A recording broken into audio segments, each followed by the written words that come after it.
votent pour, 15 contre.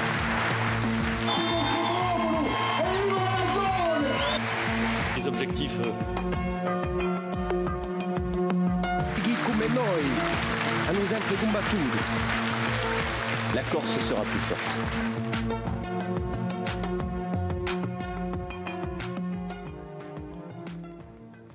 Bonsoir à tous et merci de nous retrouver sur VHT pour ce nouveau contraste qui, vous l'avez remarqué, a changé de formule. Elle sera désormais mensuelle. La première ou deuxième semaine du mois, diffusée le mercredi à 20h30 et d'une durée plus longue puisque nous disposons désormais d'une heure d'émission. Un invité principal avec toujours un contradicteur et un débriefing effectué désormais non plus par les journalistes mais par une personnalité extérieure. Enfin, le partenariat avec nos confrères de RCFM et de Corse Matin se poursuit. Tout ceci étant précisé, nous accueillons aujourd'hui notre premier invité qui est le président du conseil exécutif de Corse, Gilles Simeoni, qui effectue sa rentrée politique sur notre antenne. Gilles Simeoni, bonsoir. Buonasera. Et merci de votre présence sur ce plateau. Vous retrouverez de vieilles connaissances, Roger Antèche de Corse Matin. Bonsoir Roger. Et Patrick Vinciguer de RCFM. Bonsoir à vous Patrick. Gilles Simeoni, c'est votre troisième rentrée en tant que président du conseil exécutif de Corse. Alors on entrera dans les détails de votre action au cours de l'émission. Qu'est-ce qu'il y a de changé dans la vie des Corses depuis 3 ans que vous êtes aux responsabilités? Je pense qu'il y a un certain nombre de choses qui ont changé de façon profonde. Je pense également que nous sommes dans un processus de construction d'une Corse nouvelle. C'est le mandat qui nous a été donné par les électeurs et que ces processus prennent aussi nécessairement du temps, mais dans beaucoup de domaines. Dans le domaine des infrastructures, dans le domaine des transports, dans le domaine de l'éducation, dans le domaine de la langue. Les choses ont commencé à changer de façon profonde et nous allons continuer à poursuivre cette évolution. Il y a le temps long, mais il y a aussi des urgences et de l'impatience. Vous le sentez, ça?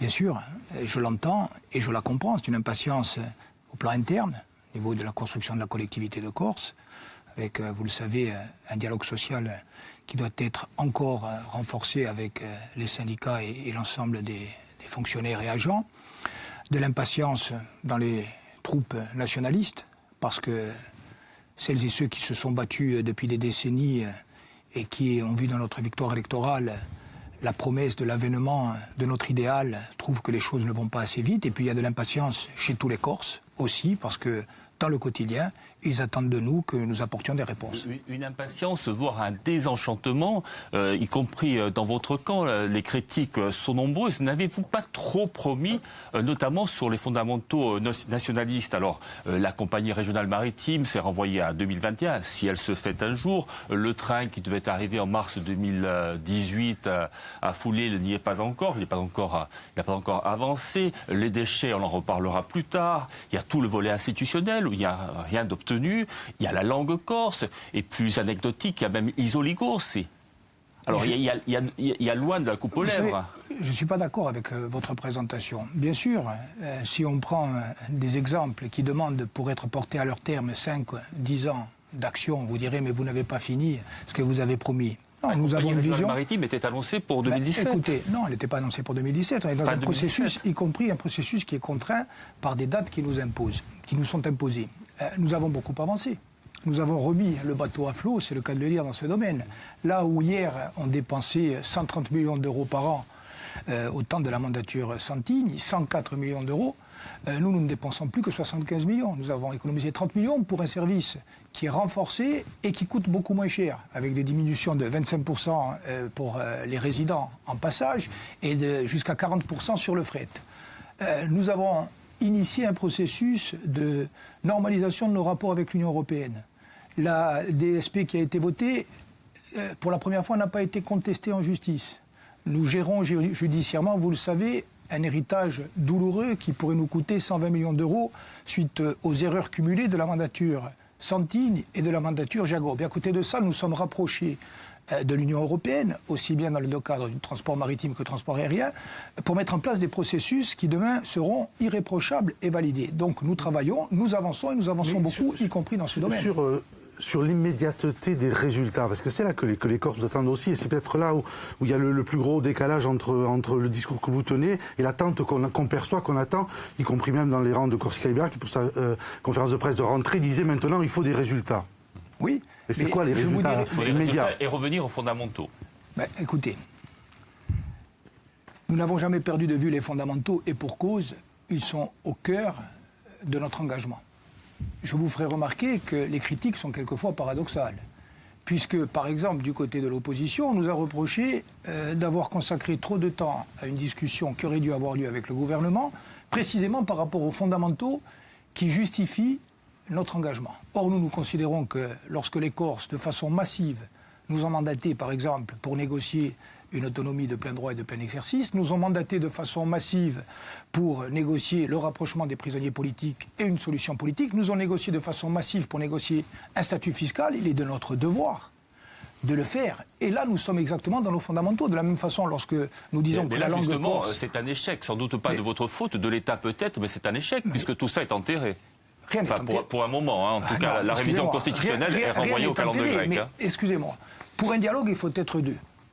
Nous sommes disponibles pour le dialogue et nous l'avons été et nous le resterons dès lors que c'est un dialogue qui est loyal. Vous ne pouvez pas nous faire grief à nous d'avoir posé les termes de l'équation de façon sereine et apaisée, de façon claire, en le disant avant notre élection et en demandant aux Corses de nous donner mandat, ce qu'ils ont fait. Vous ne pouvez pas nous faire grief à nous d'une attitude de blocage et de refus qui est celle aujourd'hui de l'État sur les fondamentaux. Ce qui ne veut pas dire que nous renonçons à nos fondamentaux. Nous sommes aujourd'hui face à un mur. Ce mur, eh bien, nous devons le dépasser. Dès lors que, et nous avons bien fait, nous avons dit et fait partager l'idée qu'il n'y avait pas de place pour la violence clandestine, nous ne pouvons pas avancer autrement que de façon démocratique. Il faut avancer vite. Ça impose aussi que nous réfléchissions à notre stratégie. Ça impose aussi que nous trouvions des partenaires qui nous aident en France et en Europe. C'est ce que nous sommes en train de faire. Cela ne se réalise pas en quelques semaines ou en quelques mois, mais nous avons en tête cette volonté d'aller au bout de ce pourquoi nous nous sommes engagés et de ce pourquoi nous nous battons, et d'autres se sont battus avant nous depuis un demi-siècle. Au-delà de ça, sur le quotidien, vous m'avez fait un inventaire qui pourrait laisser croire que les choses n'avancent pas. Mais je pourrais vous rétorquer tout ce qui a avancé et tout ce dont sans doute nous ne parlons pas assez, mais peut-être devons-nous faire aussi des efforts en termes de communication et de pédagogie.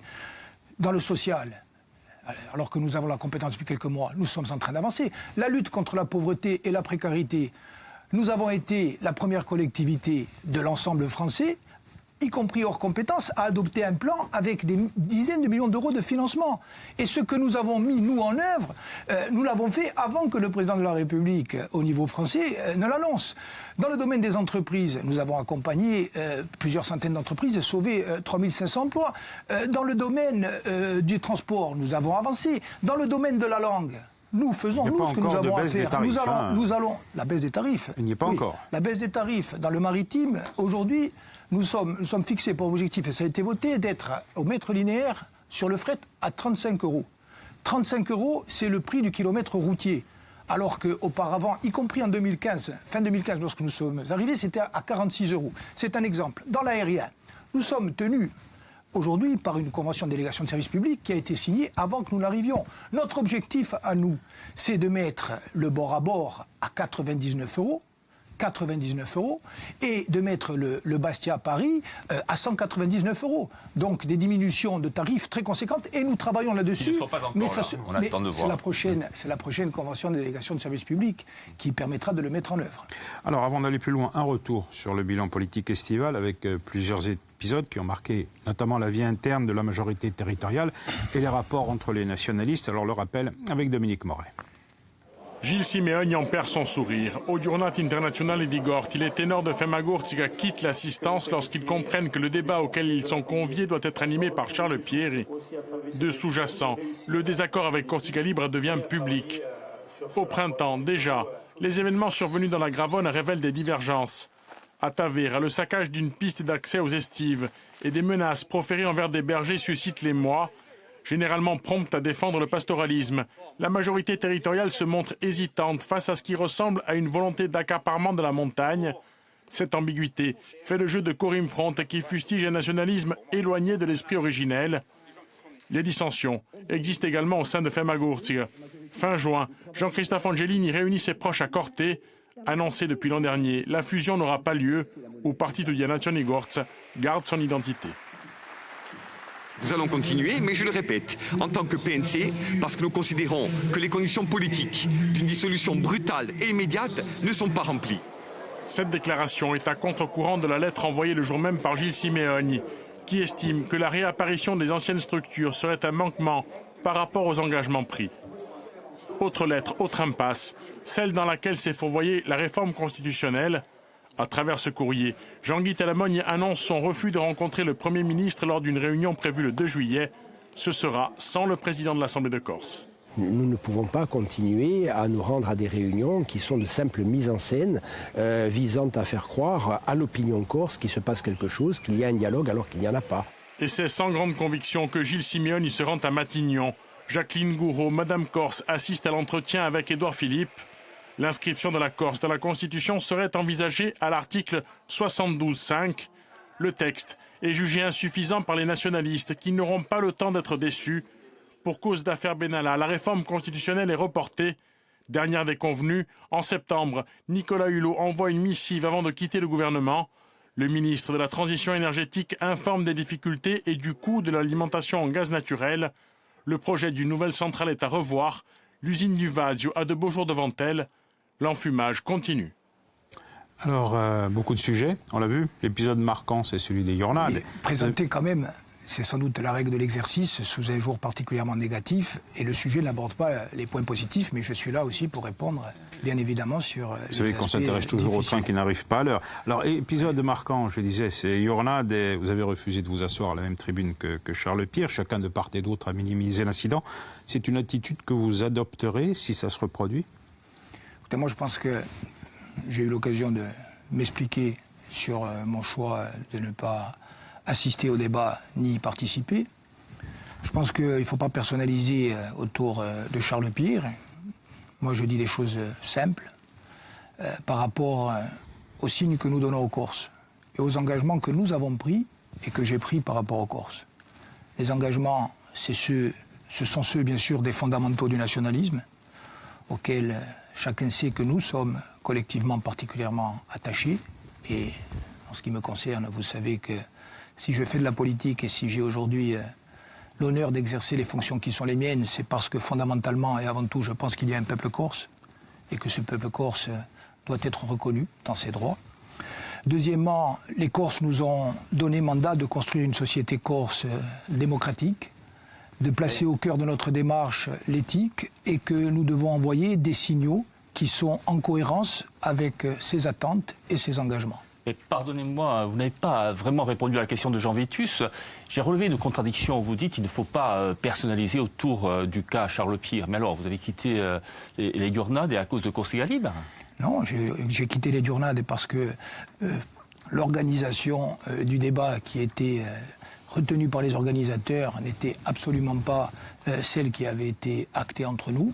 Que je vienne en ma qualité de... c'est-à-dire que ce soit le fait que Charles Pierre mène les débats. Il n'est pas question, effectivement, que le président du Conseil exécutif ou le Conseil exécutif participe à un débat qui serait mené par Charles Pierre dans le cadre qui nous était proposé.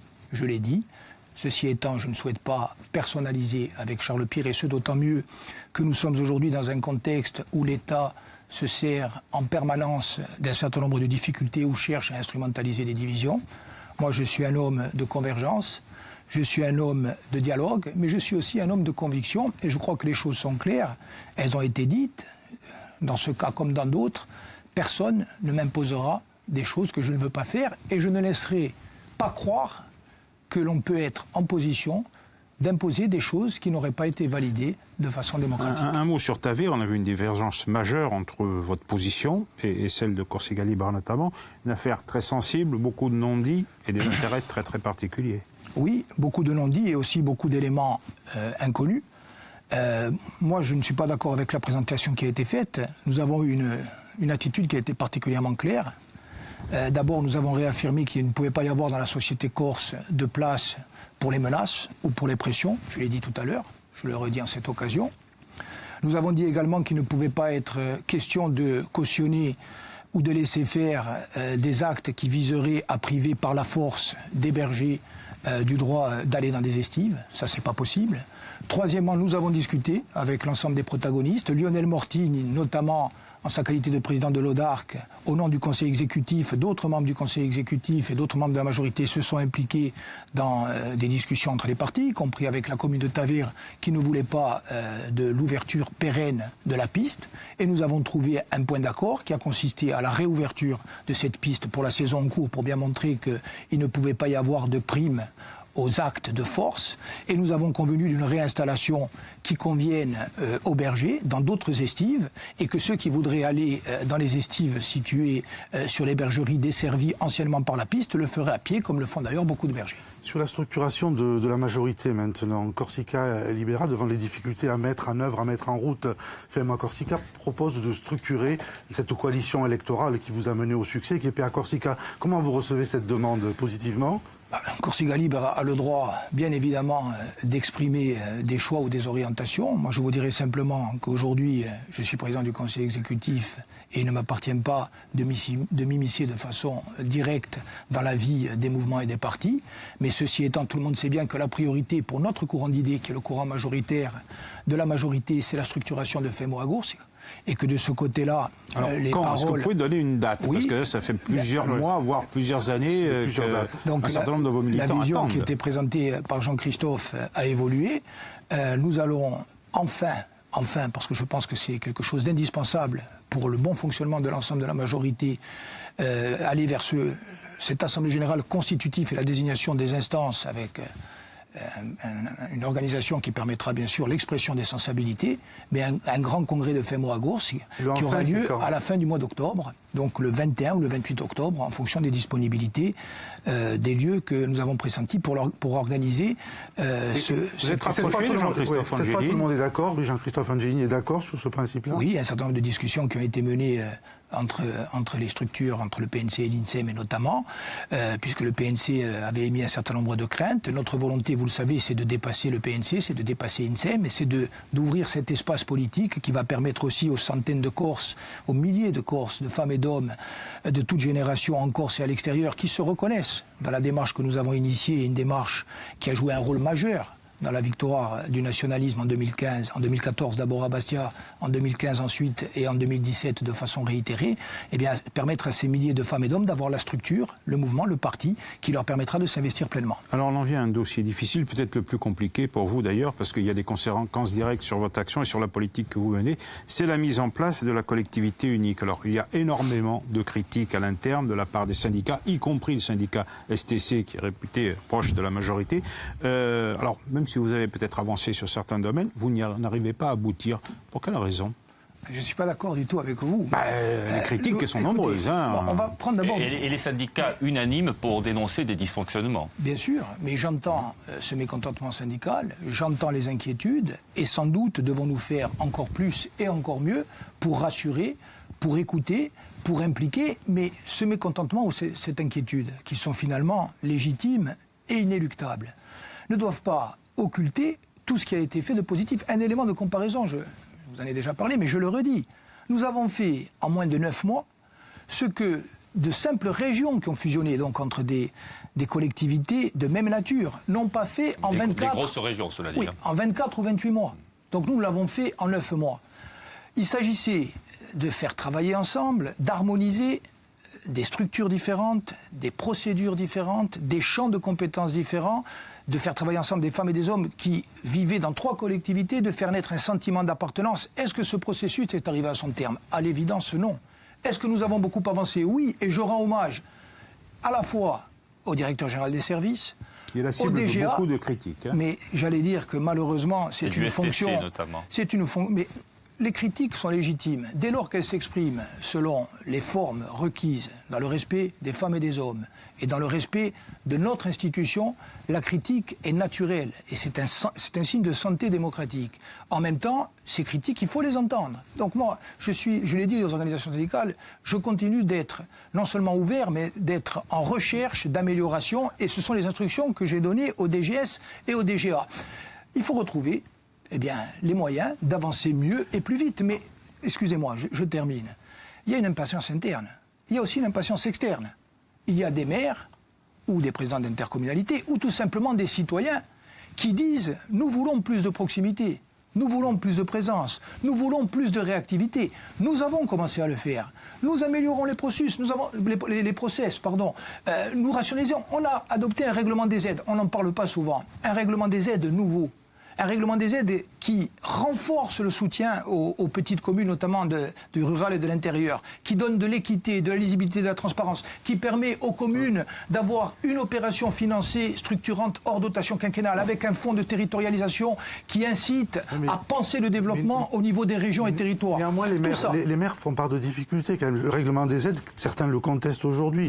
Ils disaient quand on frappait à la porte de deux collectivités puis de l'État, on arrivait à amasser un subventionnement pour des projets qui étaient conséquents. Aujourd'hui, on a du mal à avancer dans ce règlement-là. On l'entend. Sincèrement, je pense pas. Je pense que le règlement des aides a fait l'unanimité. Maintenant, l'inquiétude des maires, c'est de dire, est-ce qu'avec la nouvelle collectivité de Corse, nous allons retrouver les financements qui étaient anciennement ceux lorsqu'on additionnait l'État et, par exemple, le conseil départemental de Corse du Sud-Corse et la collectivité de Corse. Mais là, aujourd'hui, nous l'avons maintenu, cette aide. Mais nous disons aussi que nous sommes dans un contexte qui est un contexte globalement de difficultés budgétaires au plan français. Nous, vous savez, ceux dont nous avons hérité, je le mentionne quand même pour mémoire, parce que ça pèse. Et donc, je dis simplement que nous devons travailler différemment et essayer d'optimiser l'argent public chaque fois qu'il est investi. C'est la logique de mutualisation, c'est la logique de définition de choix concertés, c'est la logique de territorialisation. Ça se construit, il faut du temps, mais sur ce chemin-là, nous sommes, et je termine en un mot. Vous savez, qui pouvait penser que les choses seraient faciles? C'est pour ça que moi, j'entends les critiques et je les accepte. J'essaye de les intégrer et je demande à celles et ceux qui travaillent avec moi et sous ma responsabilité d'intégrer ces critiques et de s'améliorer en permanence. Nous avons 3 difficultés. Première difficulté, nous avons une difficulté énorme avec l'État, qui reste un acteur important, voire incontournable, de l'équation politique. Un État qui aujourd'hui, sur nos fondamentaux, nous oppose un déni de démocratie. C'est un problème énorme, il faut quand même le dire. Deuxième problème, c'est vis-à-vis de l'ensemble de notre société. Nous avons été élus, c'est notre vision, c'est notre idéal, pour transformer profondément cette société. Pensez-vous que l'on puisse transformer profondément une société qui a fonctionné selon certains codes et selon certains mécanismes pendant des décennies? Ça ne se change pas du jour au lendemain. Et ça demande un effort sur nous-mêmes. Et le troisième niveau, ce sont les nationalistes. Nous aussi, nous avons des efforts à faire sur nous-mêmes. Nous avons évolué, nous nous sommes améliorés. Nous avons fait la preuve que nous étions des gens épris de démocratie, des gens qui sommes attachés à l'éthique, des gens capables d'écouter les autres. Nous devons continuer. Et chaque jour, nous devons donner des preuves aux Corses de ce que nous maintenons ce chemin. Si on fait ça, moi, je suis optimiste parce que rien ne peut nous détourner du sens du combat qui est le nôtre. On va parler concrètement. Il y a un autre sujet très sensible, c'est celui de l'aménagement du littoral. La polémique est repartie cet été avec la volonté affichée de l'État de faire respecter la loi en la matière, ce qui n'a pas toujours été le cas, loin s'en faut. Mais voilà, il se heurte à une opposition, celle des paillotes, des propriétaires de paillotes, et qui soutiennent ou souvent font partie de la majorité territoriale. On écoute sur ce sujet la question que pose Douma Gambin du Levante. Monsieur le Président, l'association Ulevante est depuis plus de 30 ans una sentinella di l'ambiente et elle se bat entre autres pour l'application des lois littorales.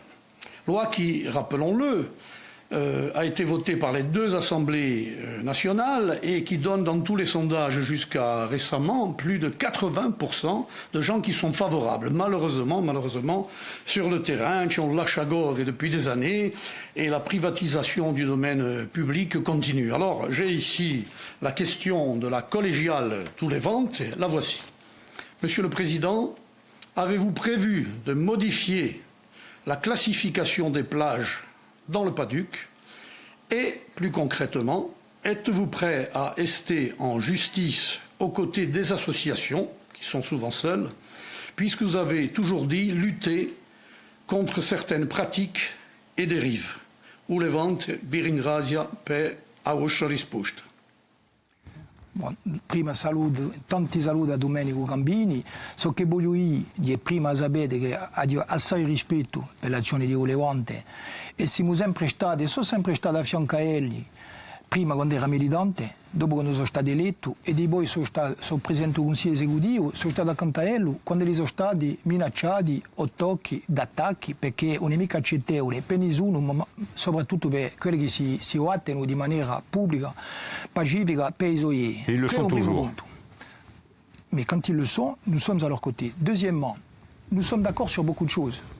Mais nous ne pouvons pas être d'accord sur tout avec Oulewant. Oulewant, c'est une association. Moi, je suis président du conseil exécutif de Corse et je dois donc défendre l'intérêt général et défendre l'institution dans ses prérogatives, dans ses attributions, au service d'une vision politique. Et pour répondre la question directe, non. Est-ce qu'on modifie le PADUC pour permettre aux paillotiers de s'installer sur les plages? Je crois que j'ai été... C'était la question, la première en tout cas. Je crois que j'ai été très clair. Je sais que Lionel Mortigny, notamment, a eu l'occasion de s'expliquer publiquement. Ça a été le cas également de Nanette Maupertuis, de Jean Biancucci et de Jean-Christophe Angelini. Donc les choses, elles sont claires.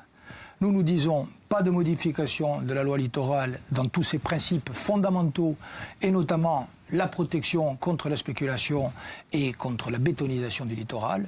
Deuxièmement, il n'y a pas de raison aujourd'hui de modifier le PADUC par rapport à la demande ou aux demandes qui pourraient être faites sur l'exploitation économique et les activités de plage, puisque précisément... Demande faite notamment par un conseiller territorial de votre majorité. Non, excusez-moi, je pense il a eu aussi l'occasion de s'en...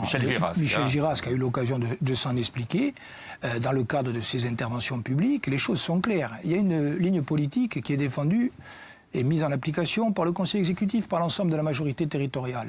Et Michel Girasc n'a eu aucune prise de position contradictoire avec ce que je viens de dire. Au contraire, maintenant que nous écoutions les difficultés, que nous fassions un inventaire, ce que j'ai demandé exact, que nous n'avons pas aujourd'hui, qui est entre les mains de l'État, c'est normal. Et ensuite, qu'on apporte des réponses qui peuvent être des réponses qui prennent en considération un certain nombre de réalités. C'est qu'est-ce que ça veut dire, ça, un certain nombre de réalités? Ça veut dire que quand il y a des gens qui sont installés, on les laisse faire? Non, pas du tout. Au contraire, puisqu'on est aujourd'hui dans une logique de réappropriation du domaine public. Mais je voudrais vous dire, par exemple, qu'en ce qui concerne le domaine public maritime, c'est l'État qui le gère aujourd'hui.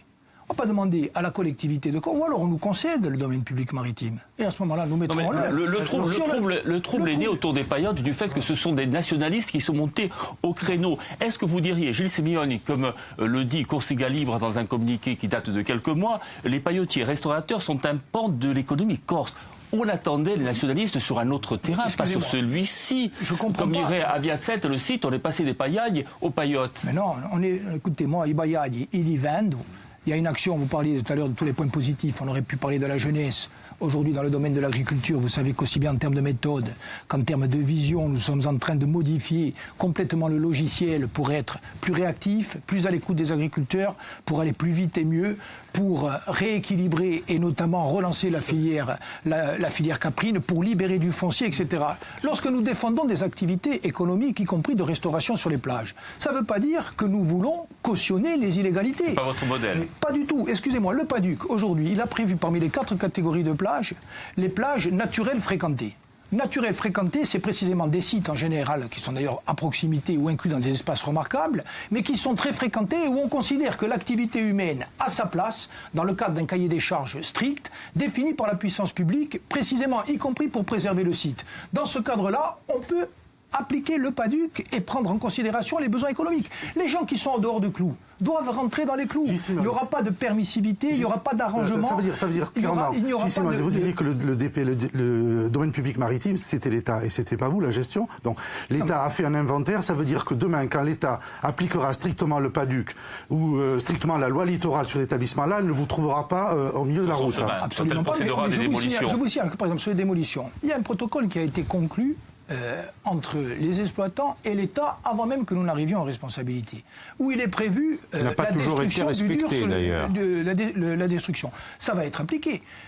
En général, ce sont des plages naturelles fréquentées, voire des plages urbaines. Il y a une possibilité de reconstruction en démontable, par application du littoral et par application du PADUC. Si c'est conforme au règlement, on le fera. Autre exemple, nous avons demandé la possibilité d'un allongement de l'ouverture. C'est conforme avec notre vision historique de dire on veut des saisons et des saisons touristiques qui soient étalées dans le temps. On nous a refusé. Ça, on nous a balayé d'un revers de manche, c'était Nicolas Hulot, il était encore en place. Je ne comprends pas pourquoi. Donc nous, on avance avec une vision très claire. Nos fondamentaux sont et seront respectés. Un dernier mot, en ce qui concerne les actions en justice. Le contrôle de légalité, aujourd'hui, il est exercé, il doit être exercé par l'État.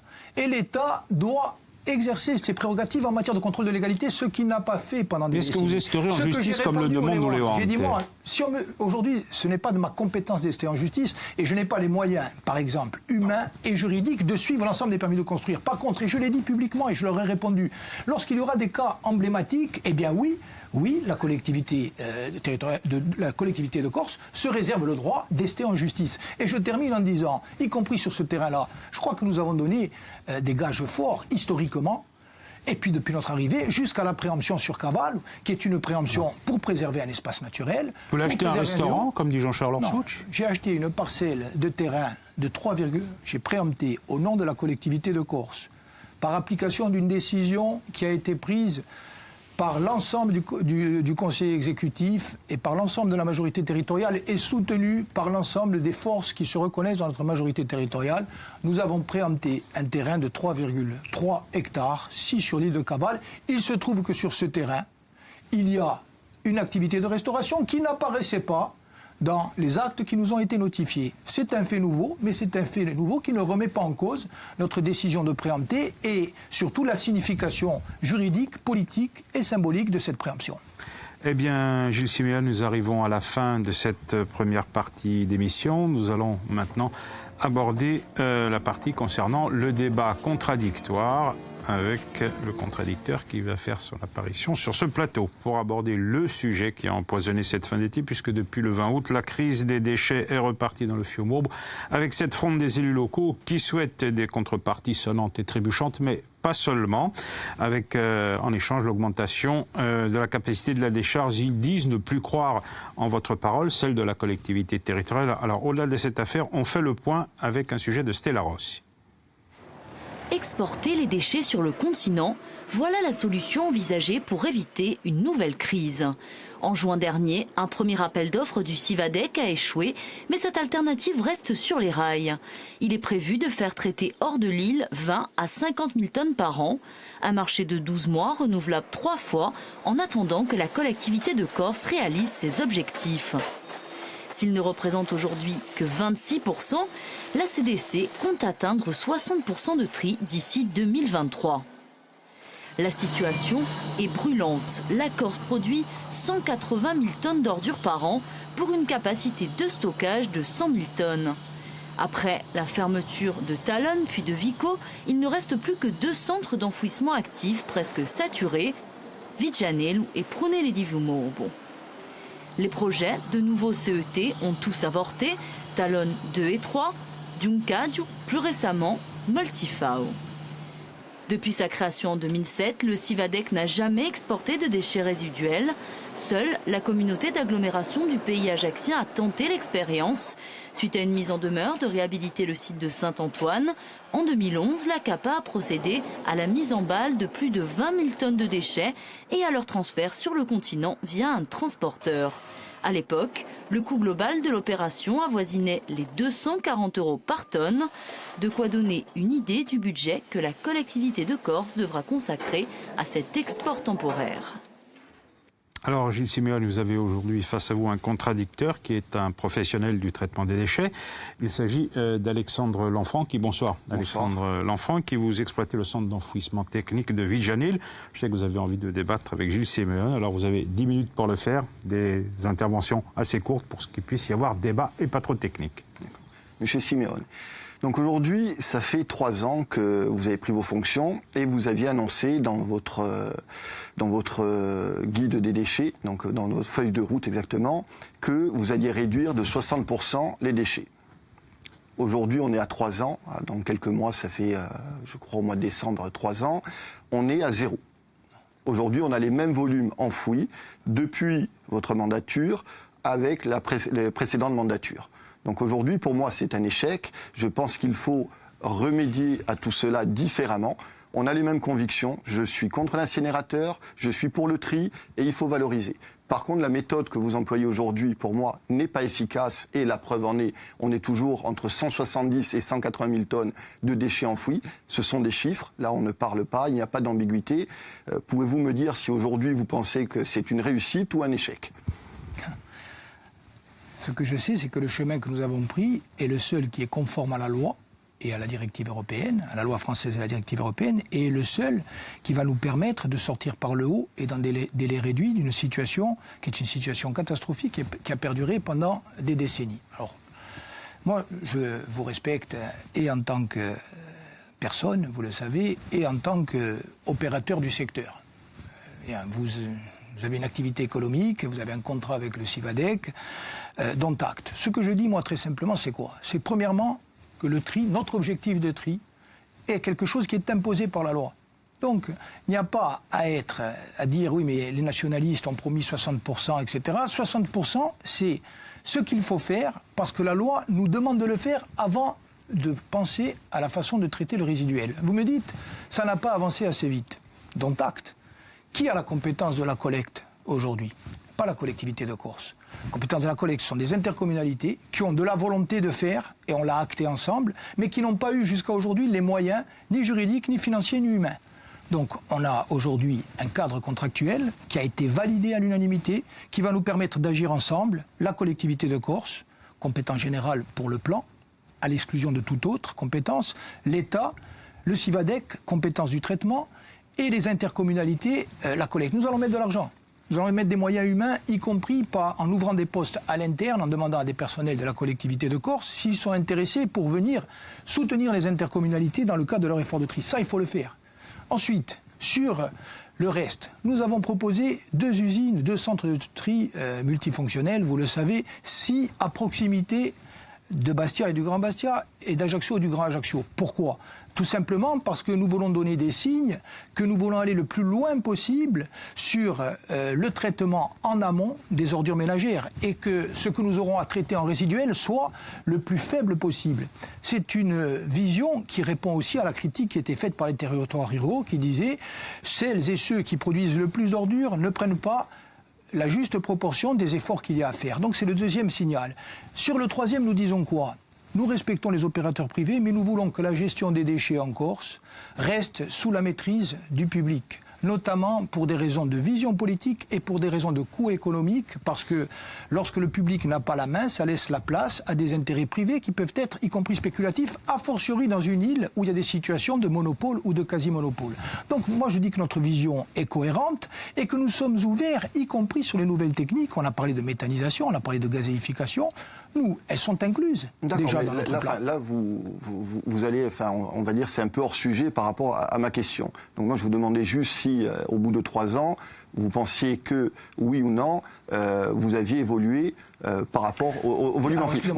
On a beaucoup amélioré le tri. Mais malheureusement... En parole, oui, je suis d'accord avec vous. Après, sur les volumes, sur les performances de tri, moi j'ai des volumes, j'ai des chiffres. De 25%. Le problème, vous le savez, c'est que la production d'ordures ménagères, a cru à cause d'une part de l'augmentation démographique et d'autre part des saisons touristiques.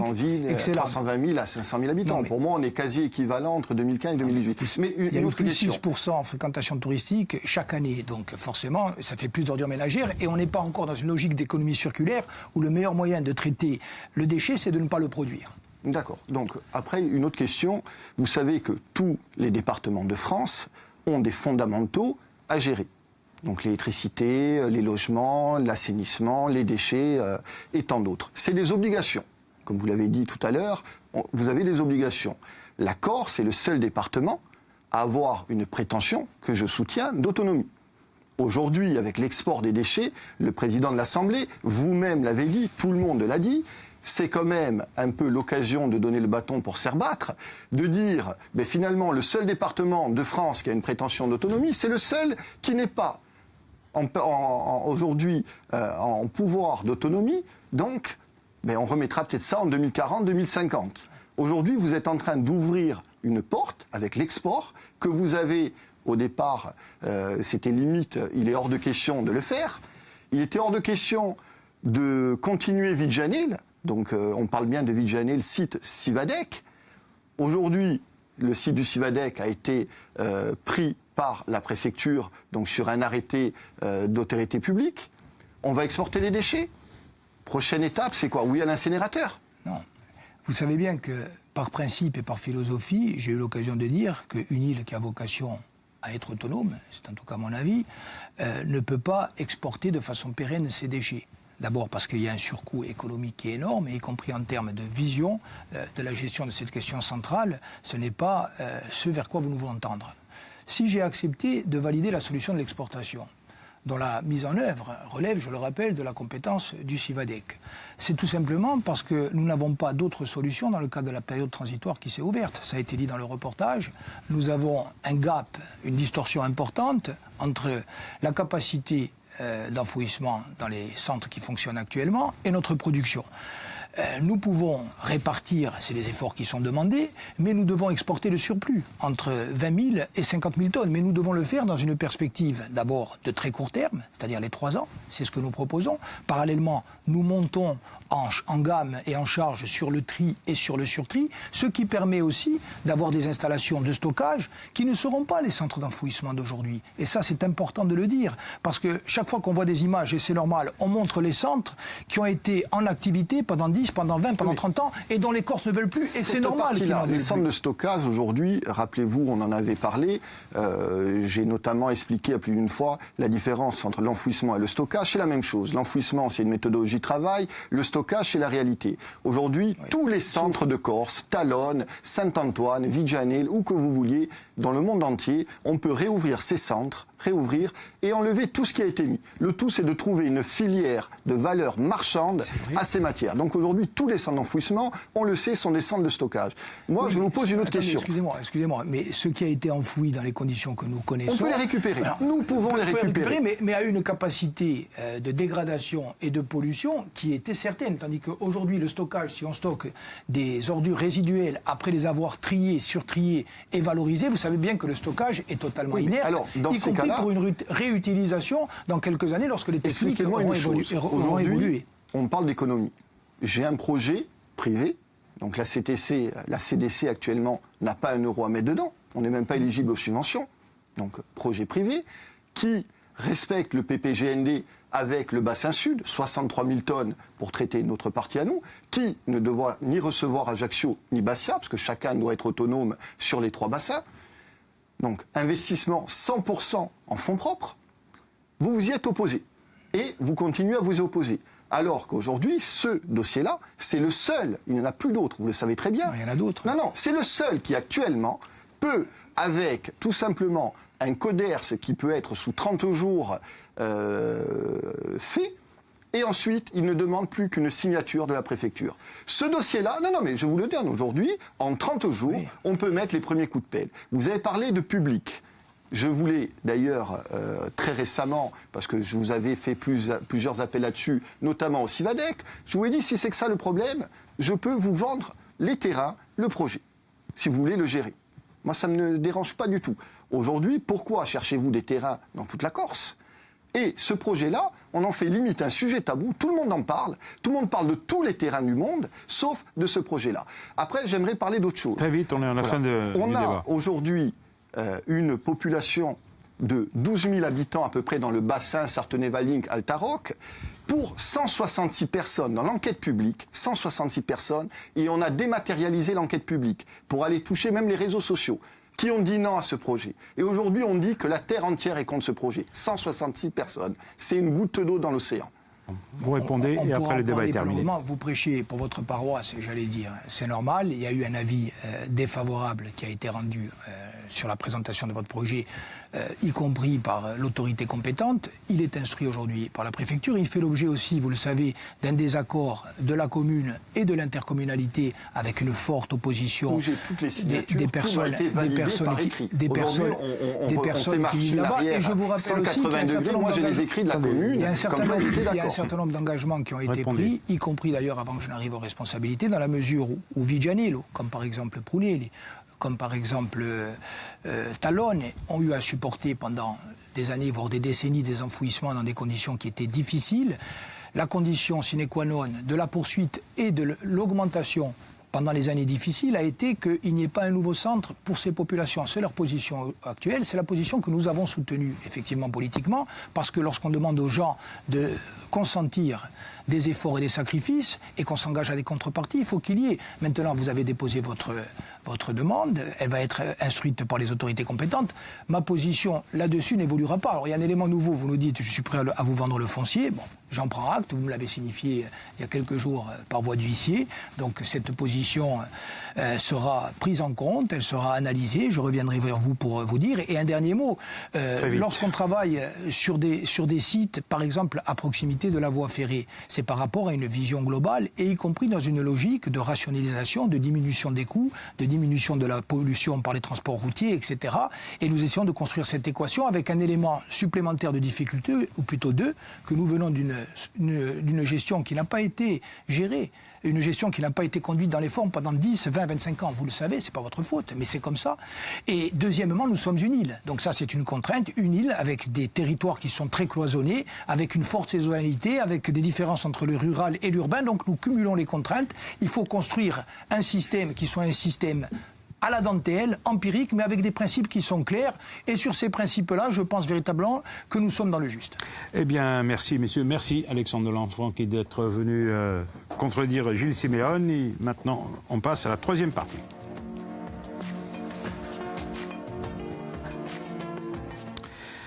Eh bien voilà, c'est l'heure du débriefing et ce ne sont plus mes deux confrères qui s'en chargeront désormais, mais une personnalité extérieure. Et ce soir, c'est un écrivain connu et renommé qui va s'y employer. Marc Biancarelli, bonsoir. Et merci d'avoir accepté ce rôle.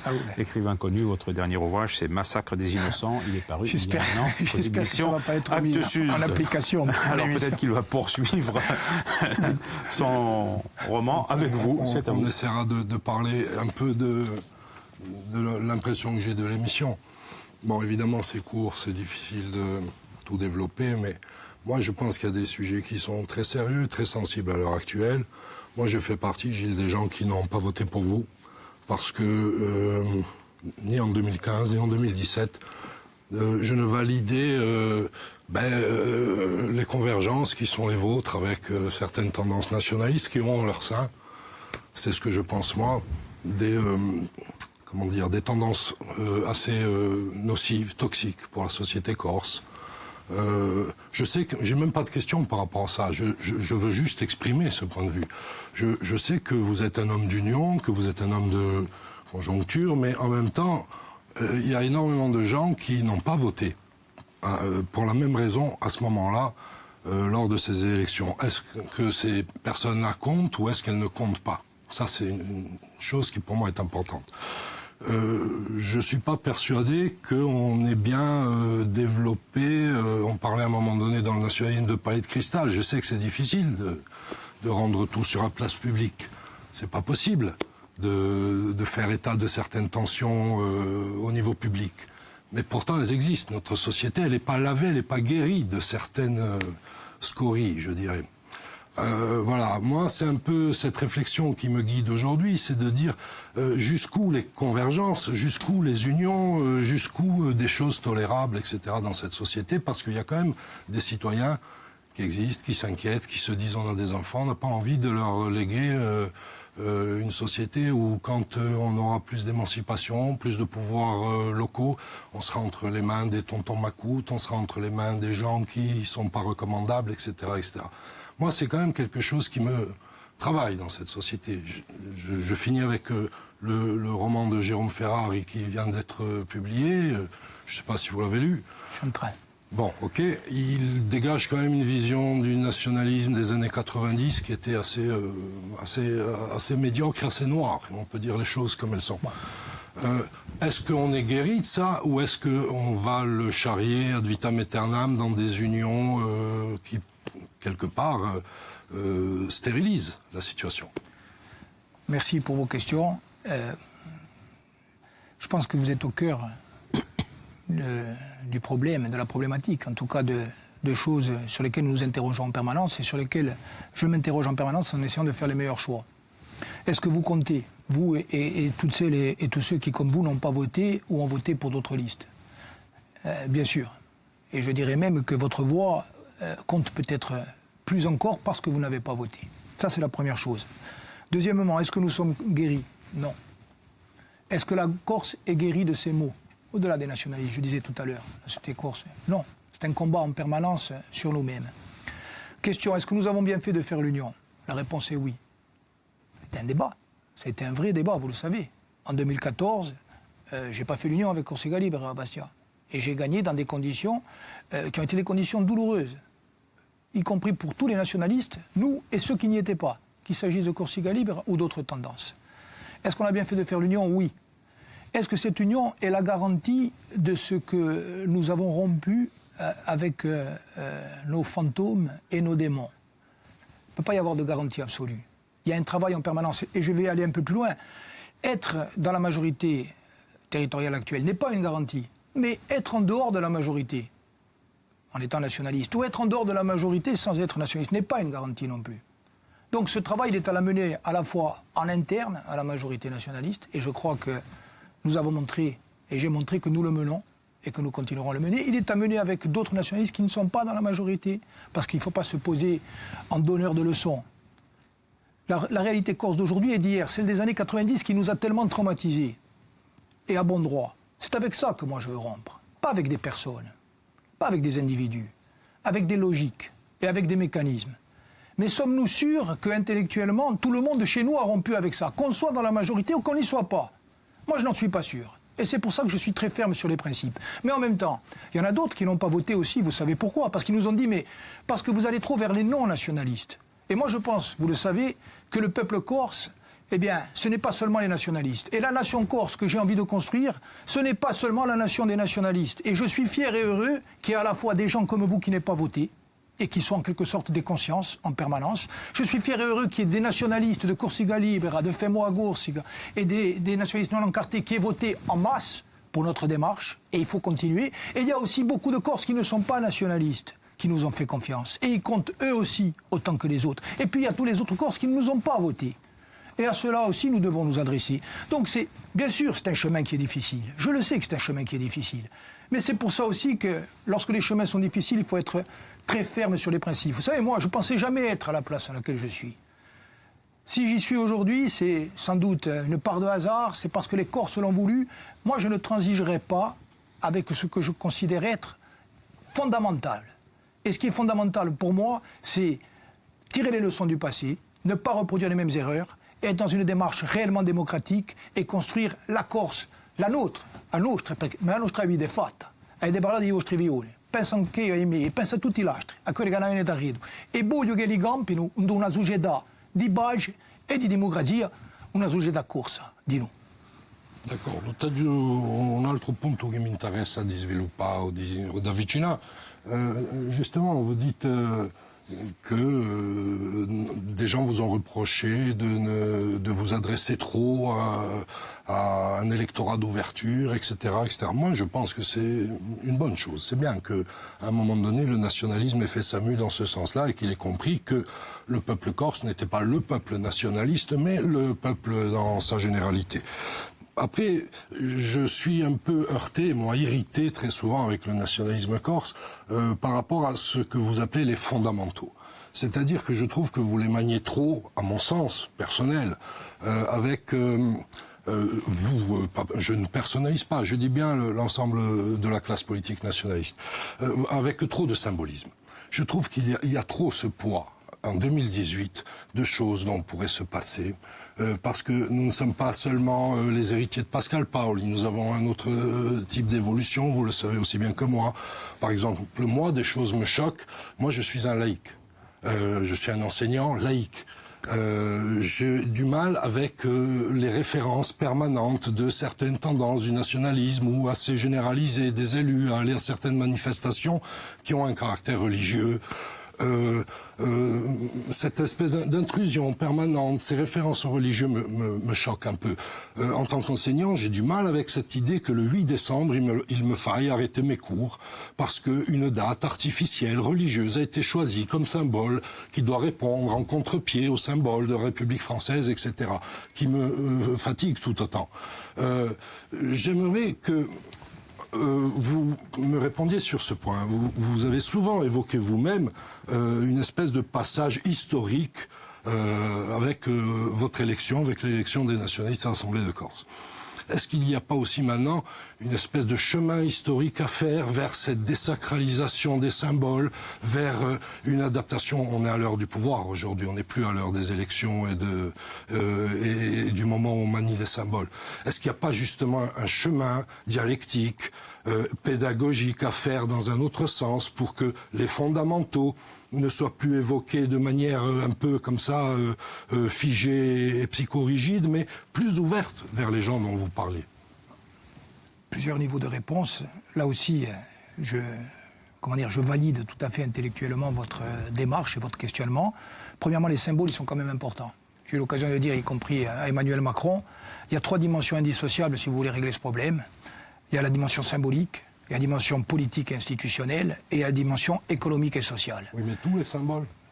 Les symboles, en tout cas dans la reconnaissance de ce que nous sommes. Ensuite, faut-il les surinvestir?